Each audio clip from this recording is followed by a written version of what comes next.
सर्व गणेश भक्तांचे हार्दिक स्वागत.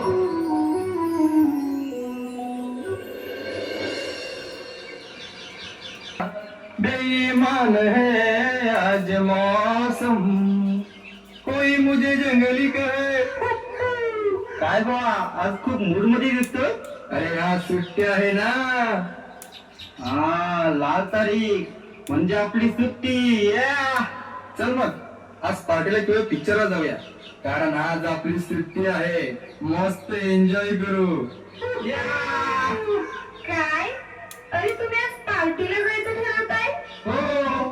अरे आज लाल तारीख आहे, पण तुम्हाला माहित आहे का आज काय आहे ते? आज आपल्या राजाची जयंती आहे आणि तुम्ही पार्टीला जायचं ठरवताय.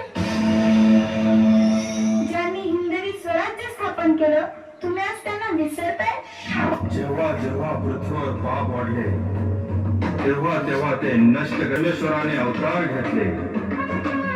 गडाची देवता शिवाय देवी म्हणून त्या पुत्राचं नाव शिवबाचं ठेवलं. शिवाजी महाराज लहानपणापासूनच युद्ध कौशल्य, नीतिशास्त्र, पराक्रमी धाडसी होते. बोला महर्जी बोला, काय सांगायचंय? राजे, काय सांगायचं? चहू बाजूनी वळवा पेटल्यासारखी प्रजेची अवस्था झाली. मुघलांच्या हल्ल्यांनी उभा महाराष्ट्र हादरून गेलाय. कशाचाच भरोसा उरलेला नाही. शेतकरी राब राब राबून शेत पिकवतात आणि हे राक्षस एका रात्री उभं पीक लुटून घेतात. माझ्या बहिणीला कोणी वाली नाही ओढलं, त्याची लाज राखण्याला कोणी नाही ओढलं. बस करा माते, बस करा. आमच्या जनाला हे ऐकत नाही. आता आपल्याला उठायला, किती दिवस हे अत्याचार सहन करायचे? आपण राजेश्वराला सागड धरूया, त्याच्या साक्षीनं सारे शपथ घेऊया. स्वराज्यासाठीच इथून पुढे आपण जगायचं आणि भरायचं. आपलं ध्येय हिंदवी स्वराज्य, हिंदवी स्वराज्य. हर हर हर हर हर हर.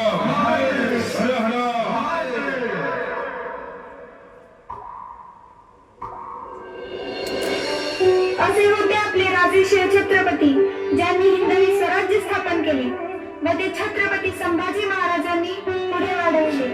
ते बरोबर आहे ताई, पण संभाजी महाराजांची जास्त माहिती नाही आम्हाला. अरे त्यांच्यामुळेच तर आपला हिंदू धर्म टिकून राहिला. ना आपण हिंदू असतो, ना आपला हिंदू धर्म, आणि नाही आपल्या देवाऱ्यात देव असता. मुघल बादशाह औरंगजेब यांनी पूर्ण हिंदुस्थान काबीज करण्याचे ठरविले होते, पण संभाजी महाराजांनी ते कधीच काबीज करू दिले नाही. मालखांब, भालाफेक, दानपट्टा, घोडेस्वारी, तलवारबाजी यांच्यामध्ये संभाजी महाराज माहेर होते. तत्कालीन काळात घोड्याला बेभान पळवणारा आणि रणांगणावर एकाच पायावर वळवणारा एकच योद्धा होऊन गेला. त्या युद्धाचे नाव संभाजी.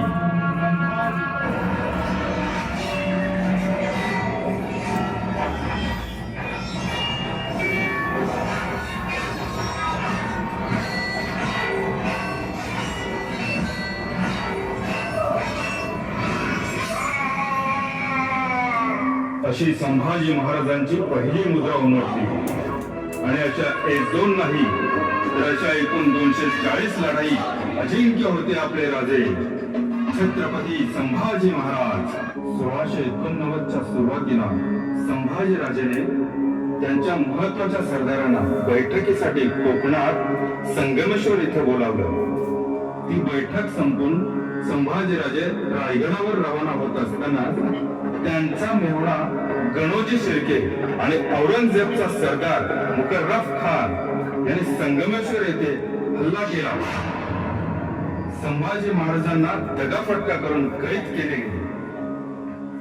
बहुत खूब. लाजाओ से शान शौकत से पहला जाए तख्त गुलाटा.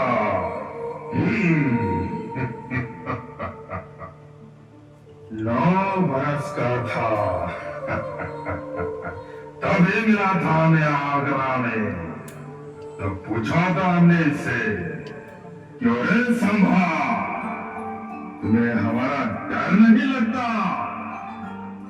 और इस संभा ने जवाब दिया, हमें किसी का डर नहीं लगता, लेकिन हमारी वजह से सबको डर लगता है।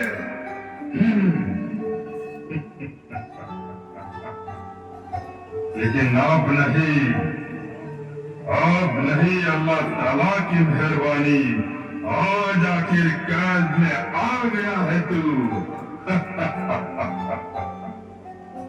ले जाओ इसे हमारी नजरों के सामने से, निकाल दो इसकी आंखें, इसकी आंखें बहुत जलाती है हमें। जाओ हर्ष करो।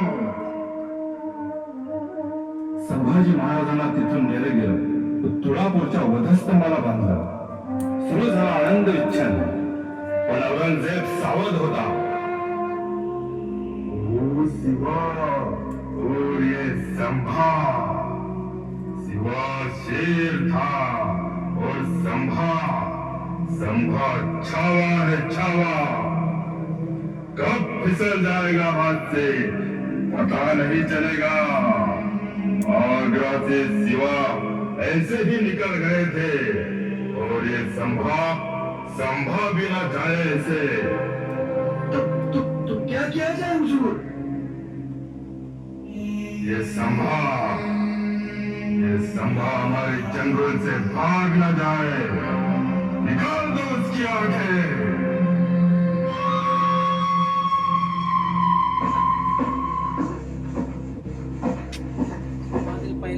अब फिर कहते हैं हमारे साथ मिल जाओ, इस्लाम कबूल कर लो।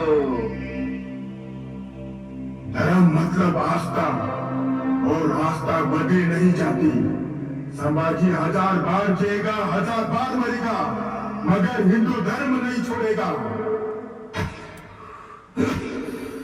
जगदम जगदम जगदम। क्या हुआ? रोया हो? गिड़गिड़ाया? आएगा हाथ जोड़कर हमारे सामने, देगा किले अपने? क्या बोला हो? क्या बोला? हुजूर, ना वो रोया, ना गिड़गिड़ाया, ना आएगा आपके सामने हाथ जोड़कर। फिक्र कीजिए आपकी, अगर आपके सामने आ गया ना, गला दबा देगा आपका। बहुत बकबकर है आपके बारे में, जरा अपनी सोचिए। काट डालो उसकी जुबान, काट डालो उसके हाथ और पैर, और मुंडवा लो उसकी गर्दन।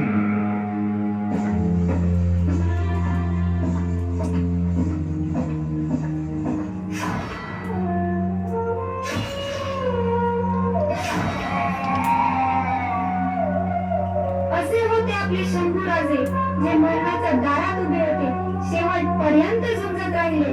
शिवछत्रपतींचे पुत्र औरत या अस्मितेसाठी, स्वराज्यासाठी, राष्ट्रधर्मासाठी 40 दिवस सहन करत राहिले. खर तर आजच्या दिवशी आपण पालखी मिरवणूक काढून महाराजांची जयंती साजरी केली पाहिजे.